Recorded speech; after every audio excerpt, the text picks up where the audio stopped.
Or when were you born? I was born in the little town of Buffalo Center, Iowa. What year? Were you born? 1922. Like family details, like what were your parents' jobs, and like how many siblings did you have?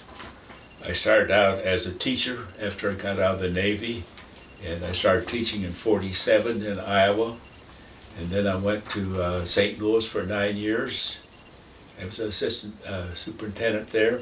Came here in 1961 for the Newport Harbor Union High School District as assistant superintendent. And then I became superintendent in 1965. And then when we unified in 1966, I became deputy superintendent of Newport Mesa Unified School District. What were your parents' jobs? My parents' job? Yeah. Mom was a stay-at-home mom. My dad was a carpenter. How many siblings did you have? I have one brother, What was his name? Dwayne. Was it hard adapting to military life? Oh yes, very difficult. A lot of regimentation, which I lived in a home that was very free and loving, and so the service was just pretty strict. What was your most memorable moment in World War II? A little bit I was aboard a little carrier, USS Gambier Bay, and it's a CVE. It's called an escort carrier is what it is. There's about 700 of us on board. We have about 30 planes, and we're about the length of a little over a football field, so you can see how small it really is. And then the memorial time was when we were in the Philippines, and you can see the Philippines. This reason we were there to cover for MacArthur's return. I don't know if you remember, he said, "I shall return," and that's what we were there. And then what we did was we ran into the center fleet, and you can see Taffy 3, which is our group. Our Taffy 3 was 6 of these small carriers, 4 destroyers, 3 destroyer escorts. We ran into the center fleet of Japanese that had 4 battleships, 8 cruisers, 11 destroyers. They had 18-inch guns. Our biggest gun was a 5-inch. We had 1 of them. But we were a carrier, so we were surrounded with some support group. And so we got into a real battle with them on October the 25th of 1944. And we took our first hit about 10 minutes after 8, and then about a few shots later that had hit our forward engine room, and we were like 8 knots, almost dead in the water. And then about 4 shots after that, the gunner right next to mine, I was a gunner on a 20 millimeter, got a direct hit. My buddy was there, so I went over to see if I could help, and there was nothing but body parts everywhere. There was nothing left. But anyhow, this is us under attack. You can tell how it's firing at us. So when I went to help my buddy, I noticed a lot of people already in the water, because about 5 minutes after 9, the ship was sunk. And so we hit the water. Then there were about 90 people in my group, and we had 4 8-man life rafts. They were filled with the badly wounded and the officers. People like myself, who was a storekeeper at that time, had a Mae West. And that's the only thing that we had to wear. So we hit the water, and it was very warm. And about 11 o'clock, we floated by a Japanese destroyer. We thought sure they were going to let us have it, but they did not open fire on us. So then the people that were in the raft started floating real fast. So the rest of us kind of just floated away behind. Pretty soon by night they were out of sight anyhow. And about noon of that first day, my cousin, who was on board ship at the same time with me, came by on a cork float. He says, "Norm, come on board." I says, "No." I says, "Jeff, you stay with your group, and I'll stay with my group. Hopefully one of us will make it." And of course, it was noontime, and I mean, it's getting hot in the South Pacific. We don't have anything to eat. We don't have anything to drink. We're pretty bad, so. And then the afternoon, as it gets warmer, and people start getting a little delirious, started drinking salt water, which was bad. But anyhow, some planes flew over about mid-afternoon and dipped their wings, and so we all got excited. Hey, they know where we are. We're going to be found pretty soon. So that gave us a lot of encouragement. Well, a little later that afternoon, the sharks appeared. So they did not attack the group as a whole, but the guys that started drinking salt water towards the end of the day and then drifting away, you never see them again. And they got delirious. Later that afternoon, some more planes flew over and we got all excited again. Well, then the night time came in and we started to shiver. And it was so miserable. And we started to sing some songs for a while, keep the spirits up, but that didn't last too long. You don't know how long a night can really be when you're just floating out there. So we had all encouraged. Of course, we said our prayers, and we're all hopeful that tomorrow morning, since the planes flew over, they would find us. In the morning, the sun came up. We looked at the horizon. There wasn't anything to be seen. And of course, right now we're getting very thirsty, nothing to drink. It's getting very, very hot. In fact, a lot of guys didn't even look human anymore. They were so bloated with sunburn and lips so elongated. And then it just got worse and worse, and more guys. We survived that afternoon. We really didn't want the heat, but we really didn't want another night because it was so long, so miserable. I mean, it was, what are you going to do? But we did, and to be honest with you, I thought I'd said my final prayer. I just don't know how I could make another evening like this.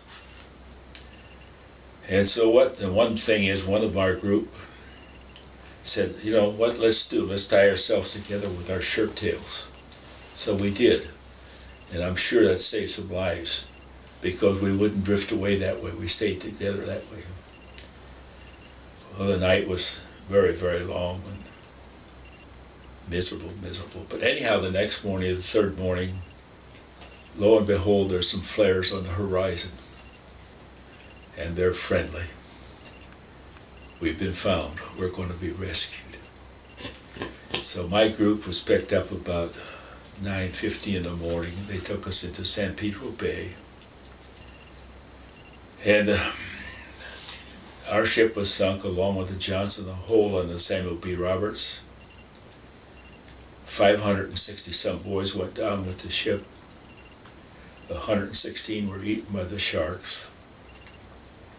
780 were rooted.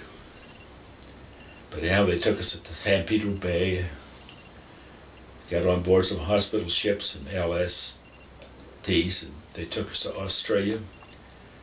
In Australia, we got on a luxury liner and head for San Francisco. We got to San Francisco December the 2nd, 1944. And that's when I called my mom, and she faints, and I can't understand. I didn't know that on the radio they had announced on October the 25th the ship has been sunk. So for 6 weeks, they had heard nothing. I've been thankful ever since. So it's been referred to as the greatest sea battle of all times, and I'm so lucky I'm here at 91 years of age. So. What were some details of your trip on board the Gambier Bay? In what they call the Gedunk stand. Sold ice cream and Cokes and things of that nature. Everybody was very pleased to see you because we had so many hours per day that you could come over and get ice cream and Cokes and things. And of course a lot of cigarettes. Everybody, at that time, hate to admit it, but everybody smoked. Even I smoked in the Navy. Saw the Japanese fleet. How many planes took off before the ship sunk? All the planes got off but 2. So the only 2 planes got lost? Only 2 planes didn't get off, right, but all the rest of them got off. Have you had any contact with any fellow veterans? Yes, we, of course, I'm a member of what they call the Veterans Committee for Orange County. We meet the second Wednesday of every month at the community center in Costa Mesa. And our group has a reunion every year. This coming year will be our 70th anniversary. This planned for San Diego. And it will be the whole Taffy 3, all the 13 ships that were involved, are invited to participate instead of our group. So I hope that'll happen. What did you do when you were off duty? Off duty, went to dance as much as I could, and we went to the different service organizations had open house and camp and so forth, and that's where they had music, and the ladies were there to dance with you and so forth. That was fun. And San Diego was a good Liberty town. How did veterans stay in touch with their family and friends? Oh, they're very kind to everybody. Everybody was concerned. Of course, as I say, I lived in a very small town. Everybody knew everyone. See, there's only 1,400 population, so it's a small little town. But so, yes, everybody was concerned how they doing, how's Norm doing, have you heard from him, and so forth, yeah.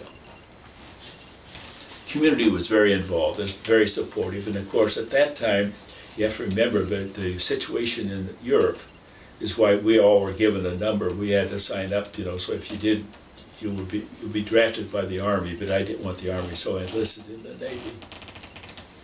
How did you readjust to civilian life after your service? Yeah, it was tough readjusting, but I also had a couple years of college before I went, so I went back to college, which is very small, religious college, Central College in Pella, Iowa, and they were very supportive, and of course a lot of us that had come back were veterans at that time, and so it was very, very receptive. What was one thing that you learned from your military service? One thing I think I really learned is the fact that you must say thanks every day, that the fact that you're an American and you have your privileges and your freedoms, and a lot of people didn't have that at that particular time, and I think the service reinforces that how fortunate we truly are. How did wartime experience affect your veteran life? I suspect that I probably am a little more organized than I was before I went in. I think I respect other people's judgment and their views. I think the service also makes it upon you to realize that there are other people who have opinions, and that you should acknowledge those opinions and understand them.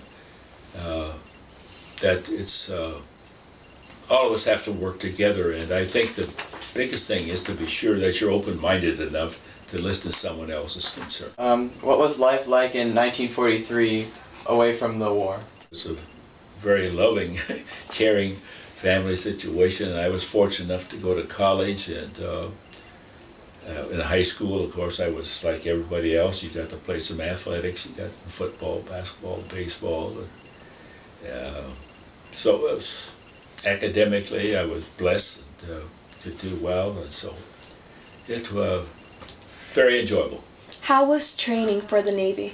Training in the Navy was a new experience. I mean, that was something that at 5 o'clock you got up and you marched, and then you train some more and things. So they say it was 180 degrees from what I lived before I went into the service, because I was very flexible before, and when I got in the service, it's boom, boom. And so before you're going to eat at such and such a time, you're going to go to bed at such and such a time. And you have a lot of physical therapy and things of this nature to get in shape. In other words, the fitness programs were pretty strenuous. In other words, like that. And then, of course, swimming, you had to be able to swim so far, and you had to be able to rescue somebody before they would pass you. In other words, somebody jump into a pool like that, and they'd play like they were drowning. You'd have to go and rescue them, put your arm around their neck, and pull them ashore. Well, not ashore, but to the side of the tent. Yeah. Where did you do your training? When I do my training, oh yeah, I'm sorry, Farragut, Idaho. Oh. Yeah, which is just above Coeur d'Alene, Idaho. In fact, Coeur d'Alene is where we got to go on Liberty. And I have to share with you, the first time I came out to the coast, I couldn't believe that you could just look and see nothing but water. I mean, that was an impossible dream for me almost to think that happened. But being from the Midwest where a lake was big, and now all of a sudden you look at nothing but water. Beautiful. When you were in San Francisco, like, how did you get back home? In other words, we got discharged in San Diego, and I was in the San Diego hospital at that particular time. And so when I got discharged out of the hospital, they sent me to Minneapolis, Minnesota. And that's Minneapolis, Minnesota, where I got discharged. How old were you when you were put into the Navy? I was 19 years of age. How long were you on the boat until it sank? Like how many days? Well, not very long, because the boat was not even a year old itself. It got commissioned in December. I got on board in February. It was sunk in October, so it was only 10 months old. How old were you when you came home? See, I got home in 46, so I must have been 24.